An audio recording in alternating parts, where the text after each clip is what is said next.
as creatives, enjoying the craft of creating, I feel like is the most important thing. And I know that may not ever make you $20 million, but I don't know. I think it's more important than the money or the success is actually enjoying the gifts that we've been given to use.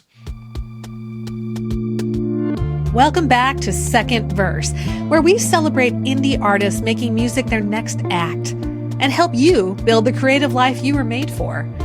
I'm your host, Becky Boyland. I'm a singer-songwriter, producer, and someone who knows what it's like to build a new chapter in music after life took a few turns. Today, we're kicking off season 2 with someone who embodies everything this podcast is about.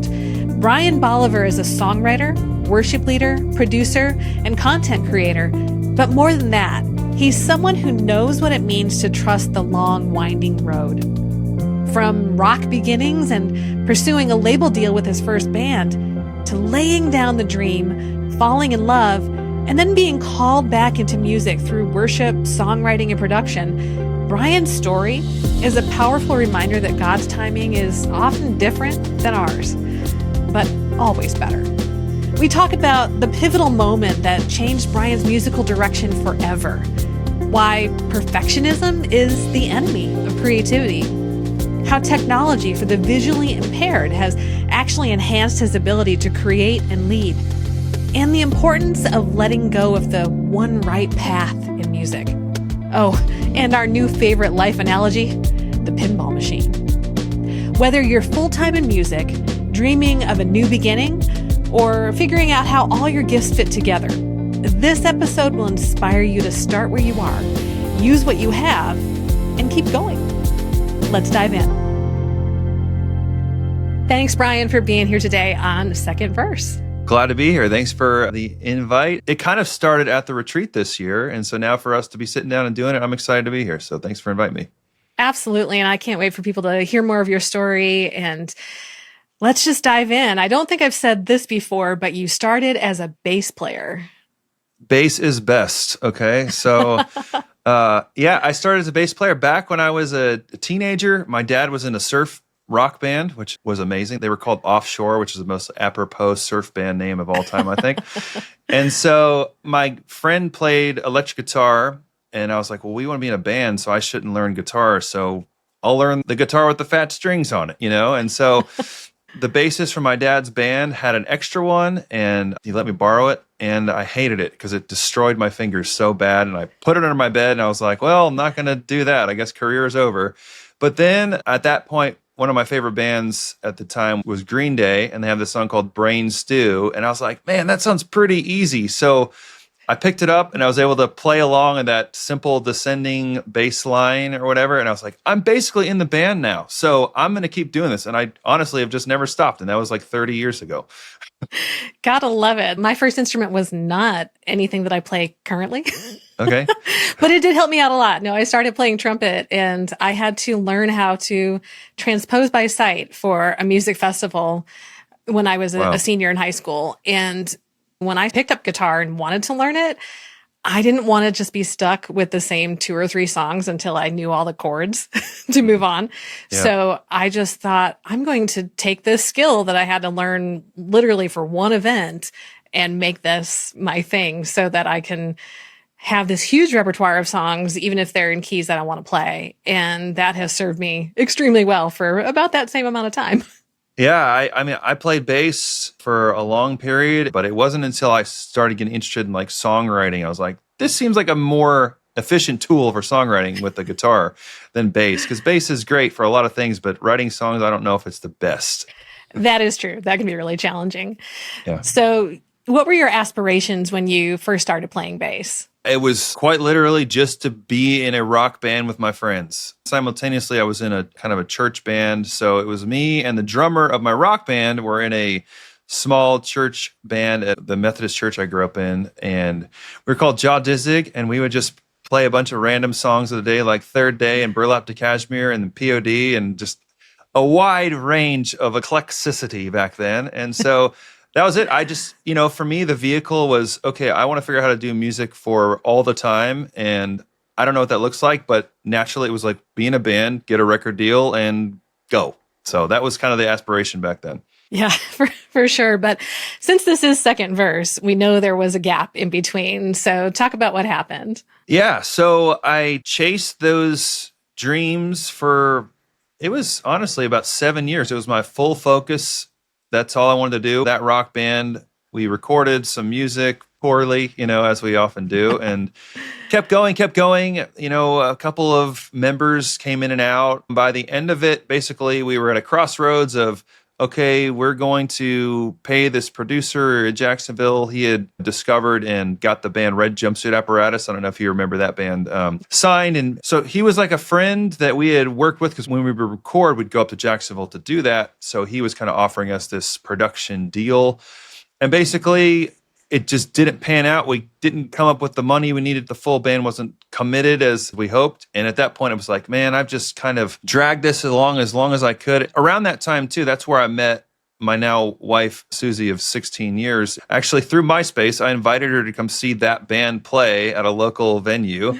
And she didn't actually come to the show, but it worked out. It was fine. So that was when I know this sounds like a little corny, but it's completely the truth, is, I had kind of avoided dating. I just didn't care. All I cared about was music and pursuing it. But like when I met Suzy, that was a whole different kind of love that I had not experienced yet.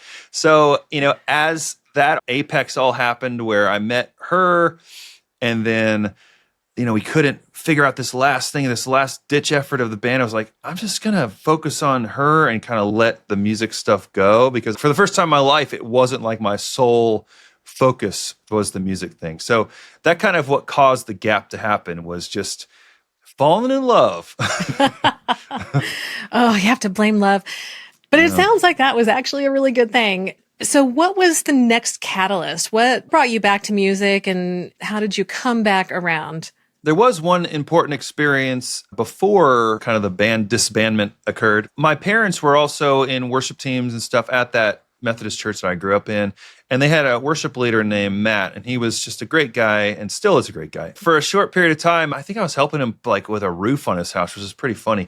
And we were up there on the roof. I remember this so clearly. And he said, I know that you've got a lot of gifts and talents. And well, I can't quote him because it's going to make him sound mean. But essentially what he said is like, until you kind of dedicate all of this to the Lord, it may not pan out the way that you hope it will. And I was like, yeah, whatever, dude. I'm 16 years old and I am right. And you don't know what you're talking about, And so looking back, I do feel like that's why I found so many closed doors, because we had like, business cards of Warner Brothers A&R reps. And this is back in the day where that kind of stuff was much more important than it is today. Right. So we had a lot of close calls with getting signed and all that stuff. But so got married in 2009. And then it was probably about a year in, a guy who, I don't even know how I met this drummer. He reached out to me and he's like, hey, there's this country singer. He's got a management deal. He's moving to Florida and the managers want me to build a band around him. And so, can you play bass? I was like, okay, playing bass in a country band. I never thought that would happen. So the band kind of got built around some other members from a local church. And one of those guys was the guy that I mentioned. He was the leader of the church band when I was coming up. And he's still a great friend and mentor of mine to this day. So that got me playing again, because side note too is that I actually hated country, because probably you remember back in the day, it's like, what kind of music do you like? Everything but rap and country. That's what we all said, right? That was the thing. Yeah, that's for sure. And now rap, and now rap is country, I guess. So now, and everyone loves it. So maybe they just needed to blend them back then and we all would have loved it. I don't know. But so that got me playing again, because Suzy loved country. She was like a big fan of country. So I ended up getting into that band. And that it lasted about a year. The coolest thing we got to do is we got to open for Easton Corbin, who was like, at the time, he was like a chart topper back in the day. So that was kind of fun. But because so much of that band was rooted in this local church, that led me to my friend, mentor Paige. He asked me if I wanted to like fill in bass for this men's event, men's breakfast, and then another like worship kind of thing. And I hadn't played it in that way in a long time. So I went, and I remember I had this very significant thing happened when I was playing bass for Sunday morning service. And all of a sudden I felt like I was levitating. And it was really strange. And I'm a pretty grounded person, but I was like, am I flying? What is going on? And what I kind of discovered in that moment, and that kind of brought me back to what Matt had told me on the roof all those years earlier. It's like, God's like, I need you to play for me and watch what I'll do, So that kind of got me reintroduced to church music. And at that time, Suzy and I had found a local church here that we started to attend. And then it was probably a couple of years in, I sheepishly asked who I assume was the leader of the band at the church that we were attending, like, hey, if you ever need a backup bass player, we live like a mile away and I'd be happy to do it. And that kind of started this whole thing where, I jumped in the rotation there and then they foolishly gave me a microphone at some point. So I was doing like background vocals and bass. And then I eventually became like the first hired gun worship leader at this church where I was there for 6 years. And then, so that was kind of a little ahead of the story, but that's where that gap ended. It was about a 2-year period where I was pretty sure I was like, all right, I love music, but it seems like it just wasn't working out for me to be a thing. What I love about that story is the fact that it's not to say that the country music or any other genre of music was a bad thing. It was just not the thing that was going to be the path that you were supposed to be on. And sometimes when we do have those other experiences or other interests, then it's just so easy to either hyper-focus on something and then be crushed when it doesn't work out, or spend a lot of time in confusion. Like, what am I supposed to be doing? Because I could be doing all these other things, and yet none of them is really doing what I hoped for.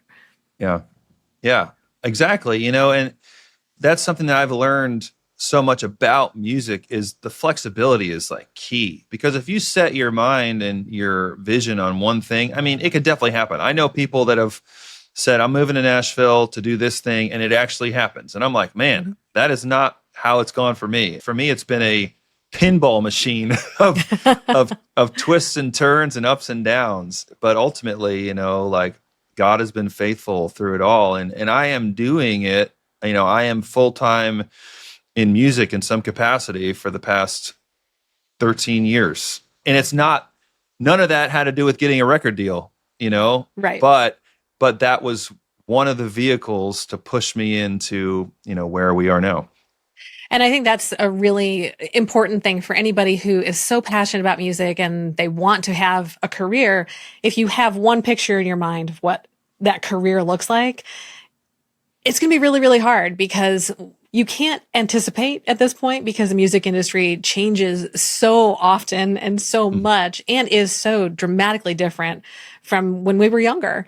And so to try to even project what that's going to look like is just a recipe for heartbreak, but it also doesn't allow you to see the different paths, however winding or pinball. I like that. There are opportunities that if we're just singularly focused on one thing and that it's only going to be one thing forever, that's going to be really hard to manifest or manufacture. And all those other things might just get missed in the whole process. That could have been amazing, or it could have been an on-ramp that came back around and crossed the path that you're looking to take. Yeah, things are so seasonal. As you're saying that, it reminded me of when I was back into the church world and I was hired as a worship leader, eventually worship pastor. I wasn't even thinking about writing songs for the church necessarily. Songwriting is something that I just did and I just enjoyed it.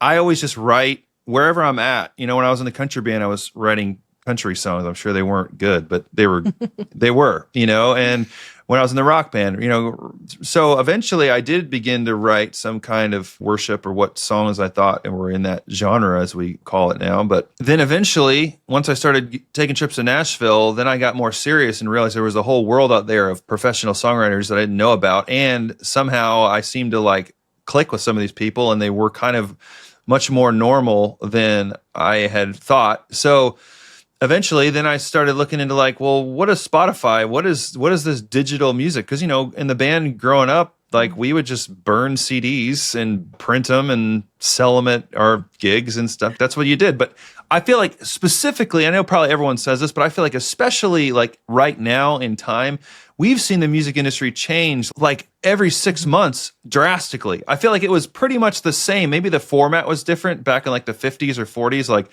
from the wire, which still blows my mind. How do they put music on a wire? I do not understand it, and then the different sizes of records and then 8-tracks, cassettes, CDs, like all that stuff was like, that was the main change, but it was kind of the same thing. But then once digital happened, it's like now with like AI, it's been like wild how much has actually changed in this specific period of time. So yeah, just trying to be open-handed with it and realize that like if something's really working today, it very well could change drastically like actually tomorrow. Yeah, and that's why it's really important to focus on the music itself, the quality of the music.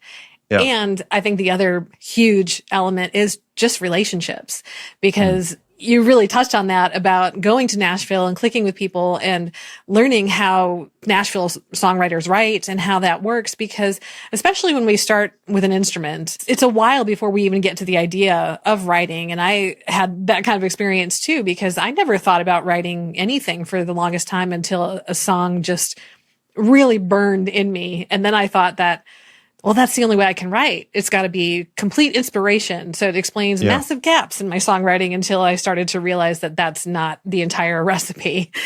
And so going from being an instrumentalist or a vocalist or instrumentalist to instrumentalist and vocalist, and then to being a writer and collaborating and building all of those things, those are all part of the progression for those who want to take that more artist path. But it could also be leading to ministry if that's your calling and your passion. And there are different ways that all of those things come together into a beautiful buffet. Yeah, it's certainly a soup, and there's no one mold for any of it. Everything is so vastly different. And I think the forward-facing stuff, like we see the big, Elevation or Bethel or, Dua Lipa or Drake or whatever, like, the big artist in the genre. It's like, oh, well, if I want to do this, I have to be like them. Right. But more and more now, Spotify will play some random song and you'll be like, that was cool. Who is it? And you'll go and they've got like 1.5 million monthly listeners. And I've never even heard of them. And they probably have a career, because 1.5 million monthly listeners, you're probably getting a few $1,000s a month off streaming alone, which is, possible to build something off of. And this is someone that we've never even heard of. So like, yeah, just going like traditional path, which is funny to even think about it because it's completely not important anymore, is like realizing that like you have a path cut out for you. And I don't know, maybe it's just for me, but like if I try to copy somebody else's path, it does not go well. I've tried, and especially as I've gotten, older, I just feel like one of the most critical things we can do as creatives and artists is actually try to enjoy creating. Because I'm always like, okay, well, if I'm going to do this, where's it going to go? What's the lane? What's the output? What's the purpose of this? And that's important. And that's how I create, is like, I need borders. I need lanes. The scariest thing to me is a blank page. Because like, well, it could literally be about anything. Like I want a direction. Is this a fast song, slow song, church song, pop song, like whatever. But at the end of the day, like we have to just try to enjoy it as we do it, because that's really all we have. That's that hevel process, that talks about in Ecclesiastes. Life is hevel, life is meaningless. Meaningless is hevel, which means vapor. So like the summation of Ecclesiastes is just fear the Lord your God and basically enjoy what you're doing in the moment, because that's the only thing you can certainly have is this moment. So as creatives, enjoying the craft of creating, I feel like, is the most important thing. And I know that may not ever make you $20 million, but I don't know. I think it's more important than the money or the success is actually enjoying the gifts that we've been given to use. Right. And aside from those who had that one giant hit that just happened to pop off, it happened to hit at just the right time. For the average person who is doing this with longevity and successfully, they have to love what they're doing. And they've discovered that that is the secret sauce, because when we just get so focused on the numbers, and especially the numbers that don't come, and it's so sad. And then you remember, well, wait a second, why did I do this in the first place? And actually, that's something I've been thinking about really recently. And it's a very grounding thing to recognize that, wait, this had a purpose. And even if it ends up only feeling like it's for me, to help me to put out what I'm passionate about, what I love, and to get excited about sitting in front of the DAW or even just a piece of paper and holding my guitar. If I don't like it, if I don't love it, if I am trying to achieve some goal that's beyond that, it's just never going to happen, and it's not going to be fun. Yeah, and honestly, I feel like the biggest plague of creativity is just perfectionism. And I know that's like a played out topic, but really, I know so many people that are like almost songwriters, and not because they don't have the skills, it's because they won't finish a song because they want it to be perfect. And it's like the way that it's certainly a numbers game. The way that it works is just outputting a lot. Like our song People, right? Like that was one song. Me and Ross have done 13 or 14 virtual songwriting retreats, which means that I've written 28 songs just on those virtual songwriting retreats, like hundreds, if not thousands more. Not hundreds of thousands, but probably a lot, probably over 1,000 songs. And then this one song that we did on this one day that I thought this track that had gotten rejected by the earlier write, it was just this random song that you and the rest of the group liked. We wrote this song, and it's been like the most heat on anything I've done in the film and TV world. And it only exists because we just did it. We wrote it, we finished it, and we just moved on. And then because we've got some bulldogs in the group that have been pitching the songs and stuff, it continues to get noticed. But that wouldn't have happened if we were like, that line in, let's say verse 2, because that's the podcast, right? If that line in verse 2 wasn't working, like, we'll come back to it. And if it just sat there, no one would ever have heard it. I think it's so important for creatives to just like get over this thing where it's like, you have to write the perfect song or else you don't finish. I just feel like that's not the point. The point is just to keep going to the well over and over again. That's how you get better, is by just doing it. Even if it stinks, which it probably doesn't, because you'll love it for at least 20 minutes. Like just finish it and then go to the next one. That's for sure. And I've been in so many situations where writers will worry a song to death. Yeah. And literally to the death of the song. Or revisit something months later and say, well, I think we really need to redo this lyric. And maybe, but oh my goodness, if we do that with everything, you're right. We will never finish anything. Never. And I've had songs that maybe my co-writers thought needed some additional tweaking or something like that. And I'll share it with somebody else. And they're like, this is so great. This is just such a good song. And I'm like, I know, I'm just trying to convince them. I'm trying to get some feedback so that they understand that this really is okay. And there's something really, especially for those who haven't collaborated, to get into a room, whether it's physical or virtual, with people who are used to writing fast, I think is one of the most helpful things to do, because, and that's not just a matter of just randomly go write with some varied people, but try to write up, as they would say. Try to find some people who are, even if you end up just watching and listening and then contributing a little bit, that experience of knocking it out really fast is so beneficial, because that helps you to realize, one, it can be done. Yeah. And then after that, that may not be the way that you write all the time, but when you know that it can be done, then you start to look at it a little bit differently. And when the pandemic first started, I was actually pre-recording and doing the mix down of 2 weeks worth of worship music for our church. And so I would have sessions that were 45 minutes long. And I'll tell you, after doing that for a really long time, going back and working on a 3-minute song didn't feel hard. Yeah, that's good. Yeah, I mean, well, think about the song we wrote at the retreat. You know, we had two people, there was us, and then two people that had literally never co-written in their entire lives. Right. All right. But we've got a song, which actually I need to send you guys the demo. I've got a demo for it. Oh, yeah. We're gonna sing this song and probably record the song next year. And that's not necessarily the case for everybody, but like their first song they ever co-wrote is going to be probably recorded on a church album next year, because they showed up and they did it. And I don't want people listening to this to think like, oh, we'll just like do some bunch of junky work just to get through it. I don't mean it like that. My thing is like, just get in the practice of completion. because one of my favorite quotes, and I heard it from Jason Ingram.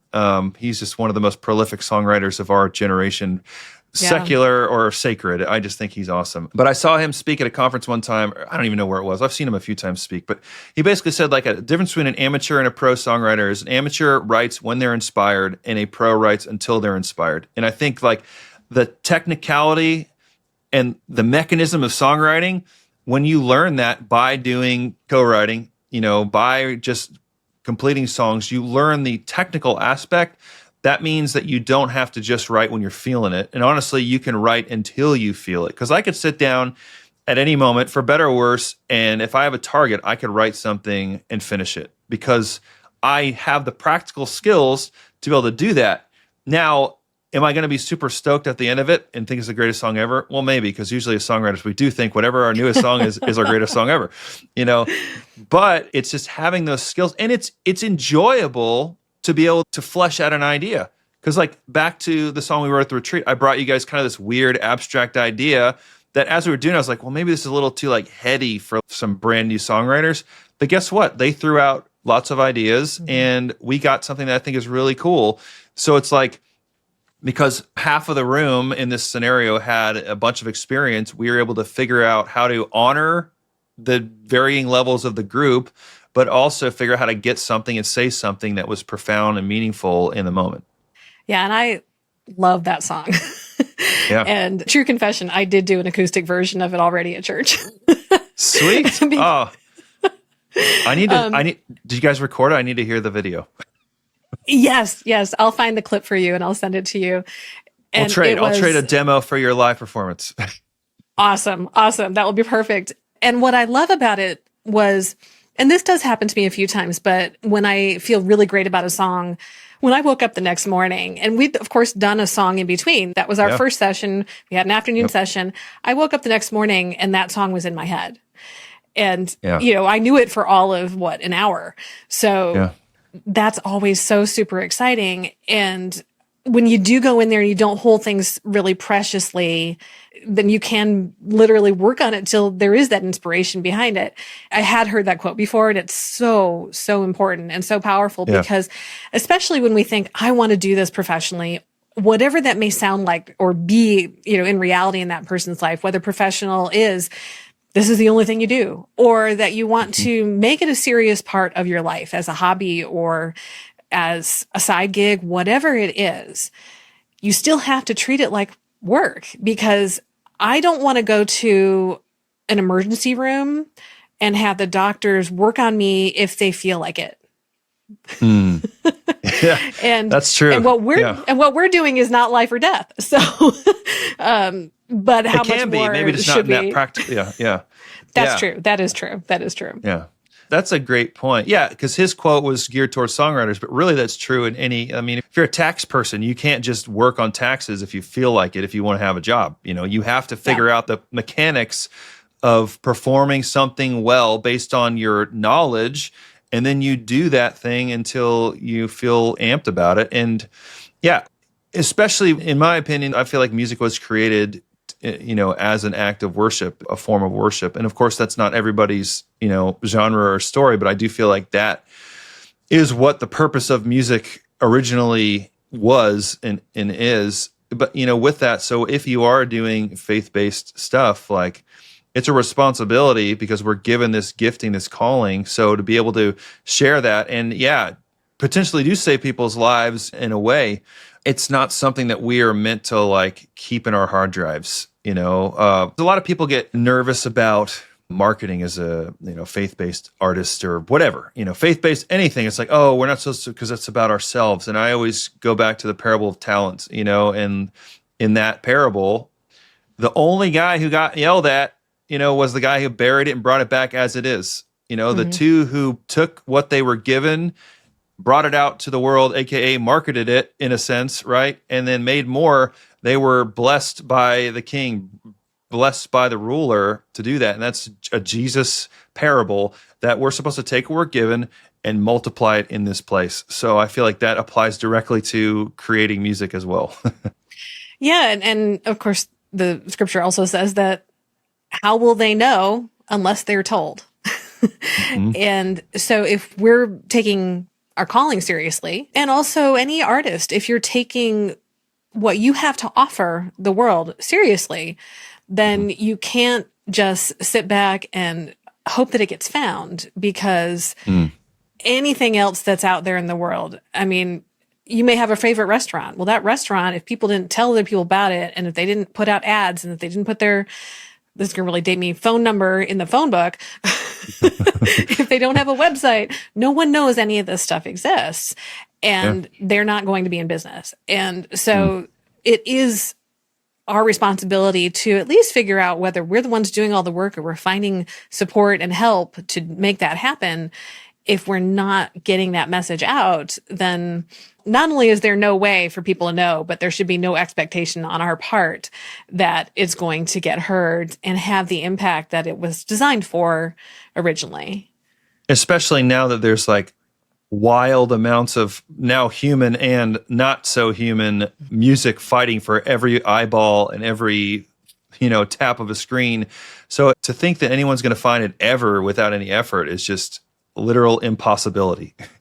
And I guess my heart behind this is like, we're not saying, hey, we're so awesome, listen to what I create because you're going to be so pumped by how great I am. It's not about that at all. To me, it's the message behind all of it. It's our own lane. It's our own voicing of what, God has put in us to share. It's not about us. It's just the way that we can share the gospel, it just in our own way. I mean, I used to think that, oh, well, I'm not like a missionary. I would do terrible if I went out into the rainforest to try to build something. I would hurt myself and not help anyone. So I'm not a real faith-based person. But no, we're all given gifts and talents of our own. And, people listening to this podcast are probably into music like we are. And so that's a way that we can do that. We can share, our faith. We can share light. We can share positivity into this dark and dying world. So why wouldn't we try to get it out there and let people know about it? Yeah. And music is so ubiquitous for a reason, because it is something that nurtures who we are as people. And so whatever your background is, whatever you feel like your purpose or your calling is, it's always going to be out there. So why wouldn't we want to speak into that when we know that we have something that can specifically meet needs? And sometimes that need simply is entertainment. And that's totally fine. We really do, for our own mental health, we need entertainment. Mm-hmm. And so there are so many different aspects, so many different roles that music can play. And it is a necessity. And I've come to understand that more and more the older that I get. And what's funny to me is when people want to fight me on that, and then I point out all the places where music is and how awful it would be if there just wasn't any.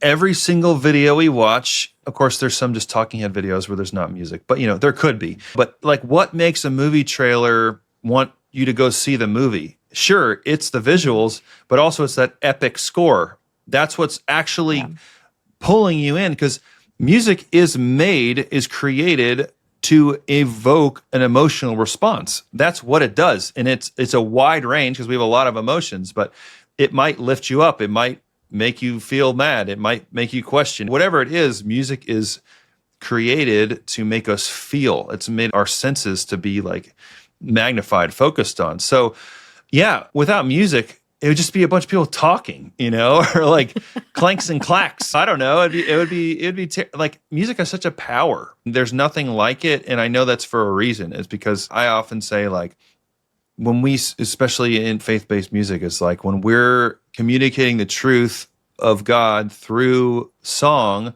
So when you mix the truth, God's word, the truth of God, with the emotional impact of music, it's like a superpower, So yeah, I think it's here for a reason, and for us to be able to understand, we get to understand a creator when we create at a deeper level. So there also is that. There's just so much, I could talk about it for days. I totally get it. And I don't think I even realized that music was going to be my trajectory within the church when I first started studying. And then once I finally realized that and embraced that and followed that path, I kind of thought, how could it have been anything else? And the other realization I had, that was amazing to me was that not everybody wanted to be a musician. And I could not fathom that, but that helped me to realize how special that was, because there are a lot of other things out there in the world that I have no interest in doing. They're wonderful. They're necessary. They may be even services that I partake of, but I don't want to do them. Yeah. Yeah, it's definitely a gift, and it's specific to us, because the songs that, you write are meant for you to write, and the ones you collaborate on, it's within because the two songs we've written are very different from each other. You would never know that they came from the same people, but that's just how those concentric circles work, right? So I can't imagine people who are just like, oh yeah, music's cool. Oh, it's another TikTok sound or whatever. It's like, that's it. That's all you care. Because, Suzy, she said growing up, they didn't really have music on in the house. I can't imagine it. Because my parents, one of my favorite memories is my parents woke us up on Christmas morning with Give Me Shelter cranking in the stereo. There's all these little musical moments. And the way that music can bring you back to moments, it's just, I don't know, there's something about it that's it's this special gift that we've been given. So, yeah, I'm a fan. Me too. We'll be back with more after this break. The second verse is sponsored by Attitude Creativity.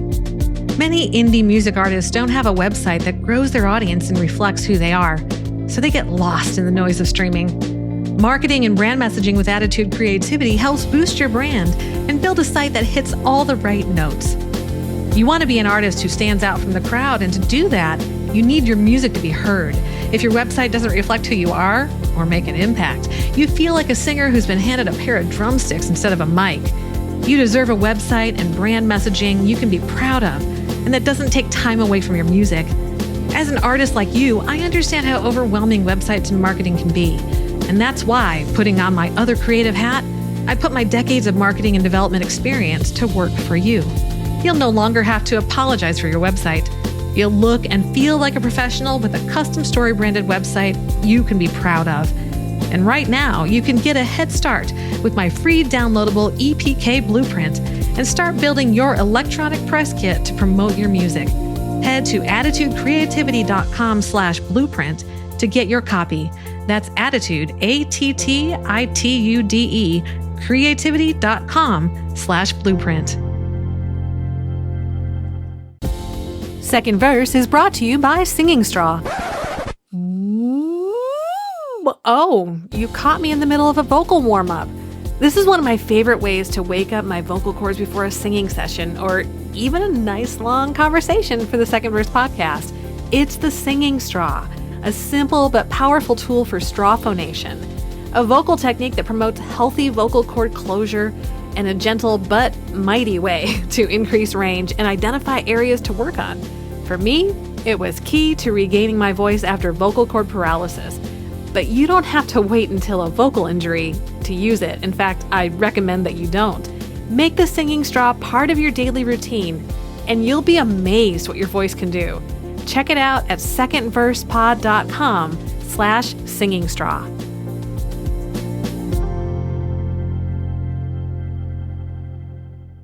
So talk about now the different aspects of what you are doing, because you are not only a singer-songwriter, worship leader, you're a producer. And so you're working with a lot of different people and having that interesting impact in a number of different ways, and also a content creator. So talk a little bit about all of that. Oh boy. Yeah.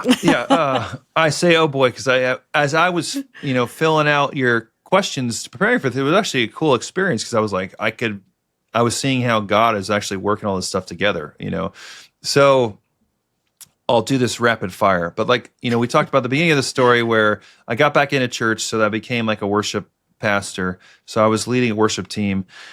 And then through that church, I started taking trips to Nashville as conferences. And so I started learning how deep the rabbit hole can go in that way. And so I had started producing music in 2010, which now is 15 years ago, which is shocking, because I got my first Mac computer, which had this little free program called GarageBand on it. So I used to just record in my acoustic, songs of the day. And I was just like, well, I'm doing it to a click. It's just a vocal and acoustic. And I was like, what if I just start adding stuff to it? And I know that sounds so basic, but I could. And for the first time in my life, I could start to hear what I would only be able to listen to in my head previously. And I just never stopped doing that. So as I was at the church, I started going to Nashville. So I looked at my trips to Nashville was like, I was collecting seeds. I'd go up there, I'd learn all this stuff, I'd write some songs, I'd bring them back here, and I'd start producing them. So there was a period when I was teaching myself how to produce. I eventually upgraded to Logic Pro because it basically was GarageBand just on steroids.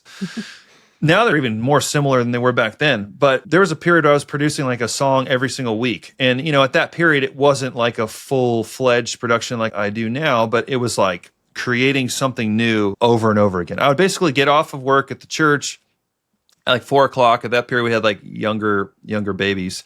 So Suzy would go like put the kids down and she would like lay with them and do mom stuff. And I would just come in here and I would just like work on music production for like 3 or 4 hours, like every night, which was great, but also it was bad because I would get really excited and then I couldn't go to sleep, so then I'd get up and I'd do it again. So that basically led me to create a bunch of songs. And Suzy encouraged me to start like, how do you release songs? So that's where I mentioned I started trying to figure out Spotify. So that was in pursuit of like, some of these songs actually seem shareable. They're all done.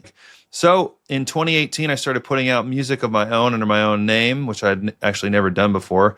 And then at that point in 2019 is where I was putting out a song every month, at least once a month. I started doing 2 a month if I had like acoustic versions or mixes or whatever. So 2019 through like 2021, I released a song every single month. And so in that process, when I go and listen back to those, I'm like, oh boy, like, yeah. But I'm so glad that happened. So Right. I was getting on Spotify editorial playlists for a while there, and I got like a bunch of monthly listeners, but people started hearing it and they're like, who produced it? And I was like, I did. Like, can you do it for me? And I was like, I think I can, So, and at that point too, it wasn't nearly as common to do like remote collaborations either. This is pre 2020. So it was like, I could do it, but how am I going to get your vocal at my house? Like, how am I going to do that? So we figured that piece out, and I started taking trips to Nashville in 2017. By the time 2020 came around, I'd probably gone 6 or 7 times. I'd go like 2 or 3 times a year and do the same thing. And so the end of 2019, I started having to take vacations from church to be able to handle my production load of the artist I was working with. So the beginning of 2020, we said, let the leadership team know we were going to be transitioning out full-time into music production. We didn't know that the world was about to close down, but it was actually kind of convenient because everybody was on remote, so it didn't really matter. Yeah. It didn't matter if you were in Nashville or not, you were still doing remote production. So we did that for 2.5 years. Then we were always kind of looking to move to Nashville, but not trying to force it because I didn't want to move there and realize we shouldn't have done this, because a lot of reasons, but we just didn't force it. So the fall of 2023, I got like a text message from a mom of a youth that I used to lead in the youth team at the previous church. And they're like, hey, this church down south of Melbourne Beach is looking for a worship leader. Do you know anybody? And I immediately felt God say, you. And I was like, no, not me. We're moving to Nashville. Remember, God, the whole thing we talked about a lot, that whole thing. So I begrudgingly, after a few days, filled it out. And so I got hired at the church I'm at now, which is amazing. So, and there was a period there too where I'm still doing it, but like really heavily focusing on producing music for film and TV. But that was 2019, 2020. But in 2020, what happened is none of the big dogs could go on tour anymore. So they all like, hey, I'm going to start doing film and TV music. So like they kind of stole the space. I mean, actually, it's true. Stole the space of a lot of the independent producers because, they were names. So that didn't necessarily take the way that, I'd hoped it would. But even with that, like, I'm so grateful for the skills. And that's where I feel like I really tuned my production skills was in that process. Because producing music for film and TV is a whole different animal than for artists. Because it's not just about like, painting and making music that is like specific, very targeted, very reference-based. Before that, I was just making music that I thought sounded good. Once I started doing film and TV briefs, it was like, oh, I have to make a song that sounds as good as Blinding Lights by The Weeknd. And I'm me, and those guys are like top-notch producers. Like, how am I going to do that? So I learned a lot, and that's kind of where I developed a lot of my production skills. But now, saying all that, now I'm writing and producing songs for and with other people, but also I'm writing and producing songs for Rock Harbor, which is the church that I'm at now. getting to lead worship. Before our call now, I just created an audio track for a 60-second countdown video. So in a way that's like sync production, and then we're releasing music as the church. So like everything I've ever done musically, I'm actually getting to do now all through Rock Harbor. And so that it always brings me back to like Matt Boothelaire on the roof when I was a kid telling me, until you do it for the Lord, it's not going to turn out the way you want it to. Well, now I'm doing it for the Lord, and it's all right here. That's incredible. That's so good. It's wild. Now, your story is so motivating and so powerful and should be very inspiring to a lot of people who are trying to figure all these pieces out and have these myriad interests or have these myriad opportunities. But what amazes me is that you also are visually impaired and you're doing all of this. Yeah. So I have a visual impairment called Stargardt's disease, this is as nerdy as I can get with it, but it's the adolescent onset of macular degeneration. So, which means I have no central vision, only peripheral vision. So, which means I can't drive a car, I can't read regular print, which at this point, who even has print? It's all digital. So it's been like very convenient with the rise of technology because everything has become so zoomable and so speak to text and all these dictation, all this stuff. So everything I'm doing, I'm kind of doing through the lens of actually a blurry lens, So when it comes to like leading worship, I do it from memory, all the music stuff, all the production work. There's so many accessibility features built into Mac products that people don't realize because they don't need to know they're there, but I know they're there because I use them all the time. I've created a couple of music production like courses all through accessibility features. They're not using accessibility features, but I was using them during the creation process.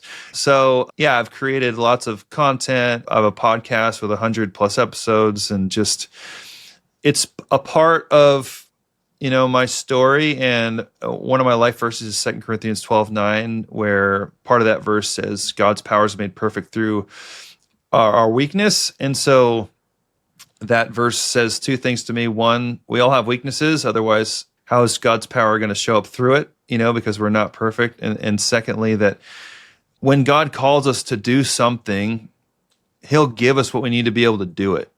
Because people are like always amazed that I can memorize music. And I'm like, well, think about it. If God had given me the brain to be able to do it, like I literally couldn't do this. Yeah. I have to be able to do it. So like there's certain aspects, like if this computer didn't zoom in, I couldn't use it. So like there's aspects of, technology, but also just like gifting and calling, that whatever it is that God's called you to do, like he's given you the tools to be able to do it. So I think that's another thing that causes me to just feel so, inspired personally to do it, is like, well, man, if I'm able to do it, then I'm going to do it to the best of my ability. And it's not going to be pretty, there's going to be a lot of wrong turns. Like I said, the pinball analogy, I kind of like that. I've never thought about that before. It really is like a pinball machine. It's just wild. But yeah, so that's definitely a part of the equation for me. But I've been asked to speak at conferences. I've flown around the country to do that. And all with this thing that people might consider to be this impairment that I should kind of be sad about. And of course, there's times where it's annoying, and it's like, oh man, if I could just like plug in the toaster easily, that'd be great right now, But I've actually created a secondary social media channel called The Blind POV, and that's completely separate of music, but it's just kind of like how I use technology to kind of get along in the world. That is amazing. And I actually was going to ask, some of the questions about how are some of these things to work with and what are these great features. And I was reading about, with being a web developer, the importance of accessibility and how a lot of times we just blow past that and don't think about it at all. But the fact is that things being accessible still will benefit those who don't necessarily need those accommodations. Sure. But then the following effect of that is not, built into the system, is the fact that accessibility makes your gifts more accessible to us. And I think that all of those are reasons why we should think about how important it is to make sure that people have the resources that they need so that we can receive from them the resources that they're designed to give to us. And I think that's key. Yeah, and I know that Apple gets a bad rap sometimes, being like the evil Not here. empire. Yeah, not Not here. not here. But I used to use Windows and stuff, and I was actually like an Apple hater. I don't even know why. Maybe it was cool back then. But like once I realized that Apple just builds all this stuff in, and it's just such a high level technology to where like it just seamlessly works. I used to use this thing called Zoom Text back in the day on PCs, and it was like it would make the screen enlarge, but it was like super. It was like playing Minecraft all of a sudden. It wasn't great. But the way that Apple integrates it all, it's just like it's amazing. So like I'm not ready for the price tag, and I don't think the technology is exactly where I need it to be yet for like the Vision Pro. But I'm certain that at some point in the near future, I'll be able to produce in Vision Pro and just like zoom in my world and do all my editing and stuff. And I have a 27-inch studio display here, so it's great, But like, I know the technology is evolving in such a rapid way. Like, I mean, there's already cars driving people around, driverless cars. Like, it's not that far away, So I may or may not be like healed physically, but technology will be able to help me do things in a way that, because when I was in school, I'd get like large print textbooks, and it was super embarrassing because it was just like volumes. Kids would pull out their like textbook, and I'd have like, which volume do I need today, teacher? And like now it's all tablet based, and it's so much smoother. And the other thing too, it's nice is like everybody and their mother literally has an iPhone, so it's like I don't have this weird magnifier anymore. Now I might be using my iPhone as a magnifier or as as an accessibility tool, but it's such a normal part of culture that like it even helps it seamlessly integrate in that way. That's amazing. And it's something that we just don't really think about. But I love the fact that it's all built in. And that really is a very powerful thing that they have been so conscious to make that a value. And I have used, minimal certain features. I had shoulder surgery, actually on both shoulders at different times. But when I had it on my dominant side and couldn't type, I was so glad for dictation built into a Mac, because on any other device at that point, it was super clunky. And it was achievable and easy to implement in a way that I couldn't have done on any other, Windows computer or any other device. And it was just there. It was just ready and waiting for when I needed it. Right. It's just a part of, it's no different than like the messaging app. It's just a part of the system. Now it's a bit more under the hood because not everyone needs to zoom in, but the functionality is just, it's not like, oh, we have to dig into the accessibility. It's going to get all weird. It's like, I can use it on the Apple TV. I can use it on the iPad. I can use it on the Mac Studio, whatever. It's just, it's just there across all platforms. And like I said, if it wasn't there, I couldn't do any of this stuff. So I'm really glad it's there. Yeah, for sure. And so am I. So talk about, for those who are sort of in that, I don't know what to do, but I love music and I don't know where to start, or can I even do this?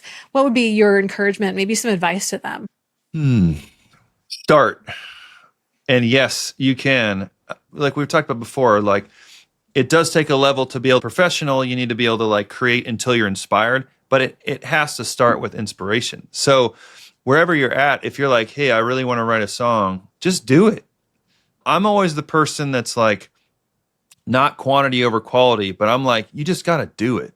Yeah. Do not let pressures or FOMO or like fake competition with other people, like, oh, well, I'll never be as good as that person. Like, who cares? Because they're saying the same thing about someone else. Mm-hmm. Just if it makes you feel like alive, then you have to do it because it's put in you so that you can feel alive. So why neglect yourself from that feeling? Because it's easy to deprioritize. That's one thing that's been interesting about like doing music professionally is then it's no longer just when you want to do it. If I'm coming in here to do vocal editing on an artist project, I know it's going to take a while and it's not going to be super fun, but like that's just part of the gig. So like also understand you don't have to be fully reliant on music to be fully fulfilled by it. It can just be something that's like a hobby that fills your soul. And if that's the case, then just do it. Do it at the best and highest level you can. If you want to be like a hobbyist, then still go and get some courses on songwriting or, go check out, my page because I'm constantly making content that I'm hoping to inspire people to do that, whatever.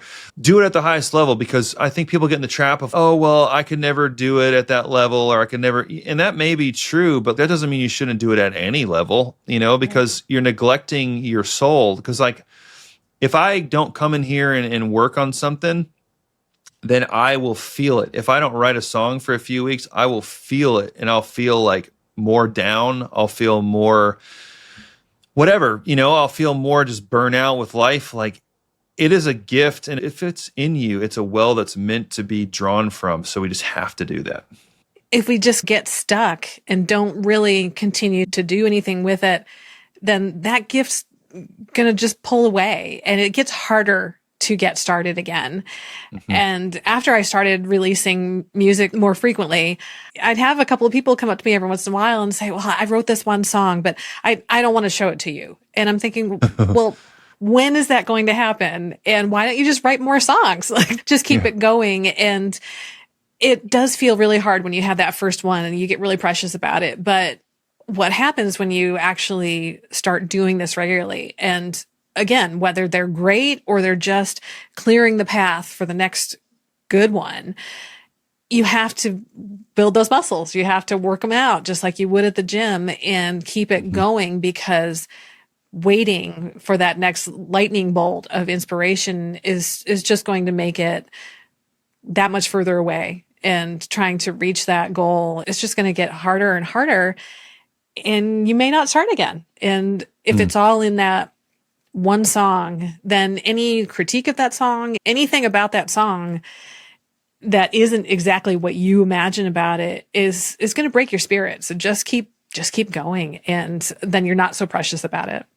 Yeah. And I kind of gave like heart stuff there, but like in a practical way, just if you think of something, put it in a note, keep a list of titles, voice memos. We talk about technology a lot. Sing in your chorus hook when you've got it in Walmart or whatever, like put it in your phone, because then this is actually one of the tools to how do you write, work until you're inspired. Is like, you do have a starting point. Like, remember that one day I was at Walmart and I was buying paper towels and I got that cool hook idea. Like, let's go to my voice memo. You might hear it and it'll re-engage. Oh yeah. Because that is part of the soul exercising of doing this. Another thing too is collaboration is really important. Because I don't usually write solo at this point, because for one, I just feel like when I write with others, it's just better, and two, it's more fun and it's faster. And it also too gives the song a lot more possibility of, because like with people, right? If I would have written it by myself, you guys wouldn't have been pitching it at all, because you wouldn't know it existed. And for one, I wouldn't have been able to do it anyways, because we all collaborated a lot on that song.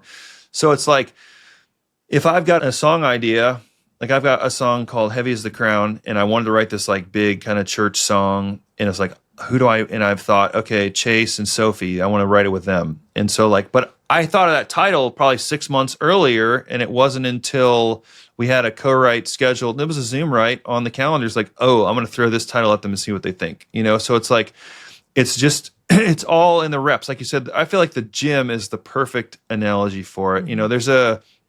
There's that Ed Sheeran documentary called Songwriter. One of the things he said is like, songwriting is like a water pump. And when you first pump it, it's just like a bunch of like mud, but eventually you keep pumping the pump and you get to like the clean water, and the thing that's cool too is like, I feel like it's a ebb and flow, but once you get to like a certain level, and it could be good or bad depending on how you look at it, like now that you know better, your song bar continuing to raise. So like, it's not like you're going to write like a year one song at year 5, right. You have a new level. So your year 10 songs, you can't even imagine, because at year 5, you're like, this is the greatest stuff I've ever done. It's like, my hope is when I listen back to my songs from the past, I'm like, ugh, I love it, but I can definitely beat that now. And even now, like whatever the next song I do in a year from now, it's like, I can beat that. And I'm glad that it exists. And I love all the songs. We love all of our songs. We just do. But the more you do it, the more you level up. It just actually becomes more enjoyable, because I knew that I could write that Heavy as the Crown song with Chase and Sophie. And then when I sang it at church, it was amazing. It was a big moment, and we can't wait to record that one next year. And it's going to be like a great song. I'm excited to do all that. But like, if I hadn't written 1,000 songs before that, I would have never have had the ability, the technical ability to like be as excited about that one as I am. And that's the case with all of our music. We just have to keep doing it. Yes. And voice memos are such a huge, huge thing. I wrote a song last year that the hook, the entire hook was on my phone for 3 years. Yeah. But it was not until that point that that was the right time to write that song for a lot of different reasons. And it would not be what it is. And I love going back and just scrolling through and I've been really good about trying to rename those voice memos because they're all generically or in order or location based or whatever. So it's all this random stuff. And I understand the purpose for that. But for a songwriter, it's more like, okay, better go rename all that stuff. And then I found they actually have folders too. So I've started arranging things in folders, but it helps me a lot to go back through that because if you capture those things in the moment, you'll never remember them if you just try to hang on to it. But you can go back and say, oh my goodness, this has been sitting here, this little bit of gold. And it's just a delight to find this. And then you now can build on that. You can write that next great song. Yeah, that's what happened with We See You. I had this little idea, and it was probably a month or two before the retreat. And I just put it into the phone. And then when the four of us were sitting there on that first morning of the retreat, it came to mind. I was like, oh, let's throw this at them, see what they think. But if I hadn't recorded that little idea, which wasn't anything, I think it was just the We See You. It was like, then it was like mumbles, but like, but then we did it and it became this thing and it have a life beyond that. But it all started with that little glimpse of inspiration and then just making sure to document it. Yes. Because as much as we think we'll remember it, we won't. We won't remember it. No, we won't. So how can people keep up with what you're doing, follow you, and find you online? So many ways. So I have bryanbolivermusic.com. That's where I host my, production services, songwriting services, coaching services. Also, there's Christian indie artists and songwriters, which is where, Becky and I kind of convened in our paths. So that's a Facebook group / podcast that is meant to resource, it's in the name, Christian indie artists and songwriters, and also, of course, worship leaders in that community. On Instagram, TikTok, YouTube, at Bryan Boliver, it's where you'll find me. And then my main focus, other than the artists that I'm working with, of course, but like my personal artistry is mostly coming through the Rock Harbor worship stuff. Now, that's where most of my attention's going. So we've been releasing a song, I think we've released 5 or 6 songs this year, all kind of leading up to a 9 or 10 song project at the end of the year. And then we're going to do like a first worship night of 10 or 11 new songs, which We See You will be one of those songs for sure, next year. So at Bryan Boliver or at Rock Harbor Worship is kind of the two main hubs at this point. Well, this has been amazing. Thank you so much, Bryan. I've really had a blast talking to you and, of course, co-writing with you. And we've got some good stuff that's coming out. Yep. Thanks for having me. Glad to be here and hope it encourages somebody. What an incredible conversation. Bryan's story is one of faithful creativity, patient endurance, and using every detour as part of the bigger plan. A few things really stood out. Creative excellence requires action, not perfection. Bryan reminded us that finishing songs, even if they aren't flawless, is the pathway to growth. Inspiration isn't something you wait for. It's something you work toward. His quote from Jason Ingram was pure gold. Amateurs write when they're inspired. Professionals write until they're inspired. And from a brand messaging perspective, Bryan is clearly someone who stepped into the role of guide, not just for his church community, but for artists, writers, and creators who might feel stuck. So if you're listening today and wondering whether your music matters, or if your creative life is too messy to make sense, let this be your encouragement. Your path doesn't have to look like anyone else's. What you create is valuable.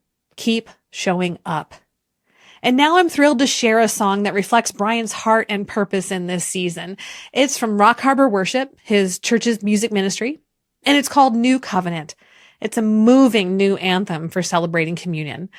Let it inspire you and remind you that grace, like creativity, is a gift.